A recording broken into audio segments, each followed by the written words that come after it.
Estamos de volta para o último bloco do programa de hoje. Nossa conversa é com o advogado e professor Adriano Pilati sobre as mudanças na Constituição de 88.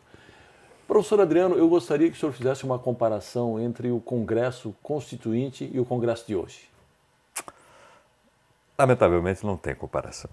Sim. A Constituinte foi um grande momento do parlamento brasileiro, porque ali realmente o Congresso Constituinte era o centro das decisões. E, ao mesmo tempo, foi o apogeu e o momento de despedida de uma grande geração de parlamentares brasileiros. Eu cito o exemplo maior, o Dr. Ulisses Guimarães. Um Dr. Ulisses não se improvisa. É preciso produzir milhares de parlamentares para que surja, de repente, o Dr. Ulisses. E foi, ao mesmo tempo, o lugar que formou algumas das principais lideranças do processo político brasileiro no período pós-constituinte até hoje. O Fernando Henrique foi constituinte, o Lula foi constituinte, o Aécio Neves foi um jovem constituinte, o Mário Covas, que teve um papel importante, José Serra foi o relator da Comissão do Sistema Tributário. Então, toda uma geração que, nas décadas seguintes, protagonizaria, a vida política brasileira, de alguma forma, ou se formou ou amadureceu politicamente na Constituinte. O Lula, por exemplo, a transformação do Lula durante a Constituinte ajuda a entender o Lula mais moderado dos anos que viriam bem mais adiante. Era um nível de debate, era um nível de atuação parlamentar que hoje, lastimavelmente, nós não encontramos. Não só do ponto de vista dos talentos parlamentares pessoais, como também da agenda de decisões que, com a legislação pelo Executivo, ficou bastante reduzida. Muito bem, professor. No modelo atual de democracia, nós votamos num candidato para nos representar, ou seja, defender os nossos interesses, os interesses do povo. No entanto, o que vemos, na maioria das vezes, é a prevalência da defesa dos interesses privados e dos interesses individuais. Nesse contexto, é correto afirmar que esse modelo de democracia que nós temos hoje está ultrapassado, fracassou? Eu creio que ele padece de graves problemas em todo o mundo. Os representantes políticos não gozam de boa reputação em nenhum país democrático. Ao mesmo tempo, até aqui, o sentimento dominante é que não pode haver democracia sem representação. Na verdade, histórica e teoricamente, a representação política foi criada na América, é só ler os federalistas, para conter a democracia, para conter o governo direto do povo. Eu creio que o sistema político brasileiro, comparativamente, não é dos piores, porque ele consagra a representação proporcional que, bem ou mal, permite que a pluralidade da sociedade brasileira possa minimamente se expressar, mas ele contém o problema intrínseco a toda a representação. Onde há representação, há corrupção. Fala-se muito em corrupção, impunidade, etc. Eu tenho uma visão, por assim dizer, radical dessa temática. Tenho dedicado minha vida a estudar isso, sou mestre em Direito Constitucional, doutor em Ciência Política. Do meu ponto de vista, onde as pessoas não são iguais e alguém exerce poder em nosso nome, as condições estruturais da corrupção estão colocadas.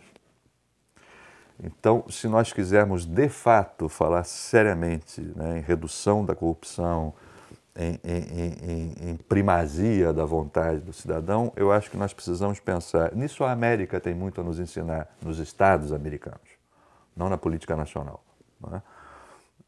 Cada vez mais pensar em decisão direta da cidadania. A cédula eleitoral americana tem 30 itens. A eleição do presidente é um só. Eu tive um aluno americano que dizia, não é o mais importante. O importante são as políticas públicas do meu condado e do meu estado que eu decido diretamente quando vou votar. Então, quanto mais democracia direta, melhor. E quanto mais igualdade, melhor também. Com mais democracia direta e mais igualdade, necessariamente a traição e a corrupção vão diminuir. O resto é moralismo. Muito bem, falando agora um pouco sobre o judiciário. O senhor afirma que a jurisprudência afirma num dos seus artigos que a jurisprudência do Supremo Tribunal Federal neutralizou alguns instrumentos de ação constituinte. O senhor poderia explicar de que forma isso aconteceu? Eu me refiro a isso num contexto muito preciso, ou seja, no momento imediatamente posterior à promulgação da Constituição. E darei 2 exemplos. O que acontece, né? A Constituição de 88 recepcionou o Supremo Tribunal Federal que existia, né? Foi derrotada na Constituinte aquela que talvez fosse a melhor proposta, que era termos uma Corte Constitucional Europeia com mandato de duração predeterminada, um processo de seleção dos ministros menos concentrado. Então, o que acontece? A guarda da Constituição ficou entregue nos primeiros anos, com todo respeito às figuras pessoais, a um Supremo Tribunal Federal nomeado pelos generais. Ou seja, em alguma maneira sintonizado com o período autoritário. Então, aquelas ferramentas constituintes, né, que a Constituição Cidadã trouxe como mandado de injunção, que permitiria a decisão judicial que garantisse o exercício imediato de um direito constitucional até que a lei regulamentadora fosse criada, foi imediatamente neutralizada por um Supremo, àquela época, ultraconservador, na sua composição. E um outro exemplo foi o das ações diretas de inconstitucionalidade. Sim. A Constituição avançou muito porque quebrou o monopólio. Até 5 de outubro de 88, somente o Procurador-Geral da República podia questionar a constitucionalidade de uma lei ou ato normativo federal ou estadual. E naquela época, o Procurador-Geral da República não tinha independência, ou seja, ele era uma espécie de funcionário de confiança do general-presidente. A Constituição de 88 abriu isso, abriu inclusive a sociedade civil, Conselho Federal da Ordem, partidos políticos, confederações sindicais, entidades de classe. Ou seja, transformou a sociedade civil em guardiã de sua própria Constituição. Mas o Supremo deu uma interpretação conservadora inicialmente, isso talvez venha a ser revisto, né? Primeiro, exigindo que as entidades da sociedade civil, para poder questionar a constitucionalidade, devessem demonstrar a chamada pertinência temática. Então, se a confederação é sindical, só pode apresentar ação de propor ação de constitucionalidade sobre matéria que seja do interesse corporativo da entidade. Ao mesmo tempo, adotou uma visão, uma interpretação muito restrita do que fosse classe. Ou seja, para o Supremo Tribunal Federal, a União dos Estudantes não era classe, então a União Nacional dos Estudantes não podia propor, e não pode propor, ação direta de constitucionalidade. A Central Única dos Trabalhadores não é considerada nem confederação, nem entidade, também não pode propor. Então, pela interpretação conservadora, o Supremo acabou restringindo a possibilidade de participação da sociedade civil nesse processo de controle da legitimidade constitucional das leis e atos normativos. Foi isso que eu quis dizer e foi isso que eu disse nos meus artigos.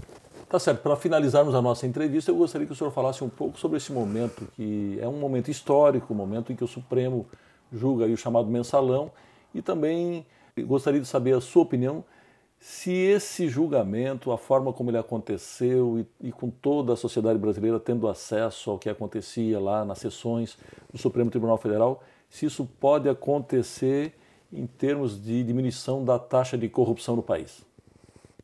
Olha, com toda sinceridade, eu não creio. Por uma série de razões, daria um outro programa. A mim, pessoalmente, como professor de direito, como cidadão brasileiro que lutou pela sua liberdade, me preocupam algumas coisas nesse julgamento. Eu creio que condenação sem prova, a incorporação de teorias de pertinência duvidosa para uma sociedade democrática, como o domínio do fato, abstrações como fatos da vida, etc., podem eventualmente sinalizar que o Supremo Tribunal Federal talvez se oriente mais pela linha do que alguns chamam de direito penal do inimigo e menos pela linha do que alguns chamam de garantismo constitucional, que é a linha que eu, como cidadão, como professor do direito, prefiro. Né? Na dúvida, a liberdade. Na dúvida, os direitos. Então, eu não participo da euforia geral. Né? Eu me reservo o direito de ver com alguma perplexidade algumas decisões que foram tomadas, com todo respeito à instituição. Bem, nós temos ainda 1 minuto para o senhor fazer a sua conclusão. Eu creio que, apesar de tudo, há razões para ser otimistas. Nas últimas décadas, no que se refere à luta pelos direitos, à redução das desigualdades, à abertura da sociedade para novas formas de pensar, de viver, de conviver, a sociedade brasileira avançou muito, avançou até de forma surpreendente. Eu acho que finalmente a escravidão está acabando no Brasil, acho que finalmente o velho coronelismo político está acabando no Brasil. Eu acho que as chamadas minorias, que na verdade são a maioria da sociedade brasileira reunida, estão cada vez mais competentes na luta pelos seus direitos e eu não conheço nada mais avassalador do que a democracia. Eu acho que nós estamos caindo numa democracia e eu acho que a Constituição de 88 nos ajudou muito nisso. Professor Adriano, foi uma honra. Muito obrigado pela sua entrevista. Obrigado a você, Vanderlei. Chegamos ao fim do nosso programa. Hoje discutimos as alterações sofridas pela Constituição de 88 desde a sua promulgação. Nosso convidado foi o advogado e professor Adriano Pilati. Visite o nosso canal no YouTube. Após a barra, é só digitar Justiça do Trabalho SC sem cedilha. E você também pode nos seguir no Twitter no endereço TRT_SC. E se preferir, envie uma sugestão de entrevista para ascom@trt12.jus.br. Voltamos semana que vem com mais um tema do seu interesse.